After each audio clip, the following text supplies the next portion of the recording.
हाँ भाई, आपको तो पता था ना कि जब रॉयल रंबल यानी कि आने वाला है तो सेम जो यानी कि अगले साल का जो रिएक्शन दिया था रोमन रेंस ने यानी कि कोडी रोड्स को, तो देखते हैं क्या भाई यानी कि अब रॉयल रंबल जो जीतने वाले रोमन रेंस, तो क्या कोडी रोड ऐसा रिएक्शन देंगे यानी कि नहीं रॉयल रंबल यानी रेसलमेनिया के बीच में कुछ ऐसा इस तरह से। और हाँ भाई, आज जो होने वाली ना अपडेट बहुत ही जबरदस्त होने वाली है, बस वीडियो को लाइक कर दीजिएगा और चैनल को भी सब्सक्राइब कर दीजिएगा। और भाई जिसको लगता है ना कि यानी कि सोलो सिकोआ का और जेकब फाटू का उसकी टीम का यानी कि पूरा यानी कि काम तमाम हो गया, तो बिल्कुल भी ऐसा नहीं है भाई। देखो सोलो सिकोआ का जो मैच हुआ था वो यानी कि ओलो फला के लेके यानी कि पीछे में हुआ था, यानी कि कोई चैंपियनशिप नहीं था अब जब आ रहा है। और भाई जब अगर रॉयल रंबल आ रही है और रेसलमेनिया 41 भी आ रही है, तो ऐसा समझ लो कि जेकब फाटू जो अपनी अब डिमांड करने वाला है ना वो सबसे बड़ी करने वाला है और वो चैंपियनशिप के अगेंस्ट लेकर हो सकती है। अब देखो भाई, ऐसा तो मैंने आपको पहले ही बताया था कि जो मैच हुई थी सोलो सिकोआ की वो ओलो फला को लेकर हुई थी, यानी कि कोई चैंपियनशिप नहीं हुई थी। तो हो सकता है कि रोमन रेंस के साथ एक बार और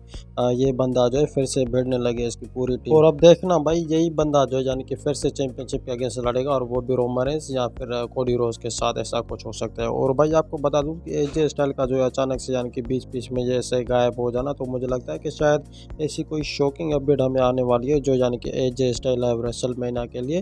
यानी कि जा सके, यानी कि रॉयल रंबल में वो एंट्री ले सकते हैं अगर वो चाहते हैं। तो यानी कि क्राउड की तरफ से जो बीच में ऐसा डिसीजन होता है ना कि भाई इस बंदे को लाओ, तो फिर हो सकता है कि क्राउड्स की वो बातें मानकर जो एजे स्टाइल को लाया जाए रॉयल रंबल में। हाल ही के फिलहाल पे अभी जो है पॉसिबल नहीं है, यानी कि ऐसा कोई भी मैच कार्ड नहीं आया है, मगर हो सकता है कि एजे स्टाइल वापस आ जाए रॉयल रंबल के लिए, अगेंस्ट हो सकता है। और भाई आपके लिए मैं यहाँ पे एक और बात यहाँ पे आसान कर देता हूँ। देखिए ये जो है यानी कि चार बंदे यानी कि रॉयल रंबल के फाइनल बनेंगे, तो मुझे लगता है कि जो यानी कि दो यानी कि मैन हो गए ना फाइनल, तो वो सबसे पहले रोमन रेंस होंगे और फिर सीएम पंक होंगे। और भाई आज आप देखना कि फिर क्राउड में जो है ना किस तरीके से शोर होता है, यानी कि सीएम पंक के अगेंस्ट होता है और फिर रोमन रेंस के अगेंस्ट भी होगा। और भाई यही यानी कि एकदम सीन चाहिए था डब्ल्यूडब्ल्यू को कि सीएम पंक एक साइड हो और रोमन रेंस भाई रॉयल रंबल। अब देखते हैं भाई कि किस तरीके से यानी कि मसाला डाला जाता है इस यानी कि रॉयल रंबल में, जब इनकी